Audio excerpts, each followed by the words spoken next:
حاجي صاحب هله راځه راځه چیرې ځو عبدالي صاحب زه مهم کار لرم اورو ودې بیرولم هغه ډېر مهم کار دی هلته په ترکیه کې څو مسلمانان مړه سوي دي هغه درته امیران لاندې تر خاورو لاندې هغه راکاږو موږ افغانانو ته ضرورت لرو موږ دې ته شو چې موږ د چا کم نه وي د هر چا سره کومک وکړو راځه هغه د پټان فلم ترجمه هغه ستا پیسې هغه میلیونونه هغه کور چې دې رانیو هغه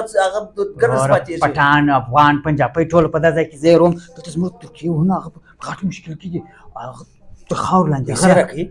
خاور لاندې راکاږو چې موږ وګورو دا څنګه کار کوي د افغانان بل هم دستي پسې درویم یو ځای به وظیفه هم راکړي او زه به خپل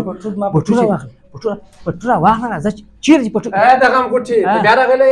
بیا څه کیسه ده حاجي صاحب ته یې ډېټ وکړئ ګوره ریس صاحب تم را سره ولاړ چیرې ترکیې ته ځو ترکیه مې به تیاره مې ګرده به ولاړ شو هلته کارونه هم دي خلک هم د خاورو سره راکاږو زما نه یو نیم سل افغانۍ راکړي ودان به په کومک کې وروړه ګوره ورور هغه موږ ته ضرورت نه لري هغه د اردوغان په توګه رئیس جمهور لري هغه دغسې کله ده هغوی ته د سرو زرو کورونه جوړوي هغه ما ورته نه غواړي لاړ شه وخت مه ضایع کوه زما تا به نه غواړي ما خو غواړي زه خو ما ته څوک عزت ورشه علي صاحب په خپل ځای کښېنه ډېټ وکړه پرېږده ورشه ته لاړ ترکیې کار هلته به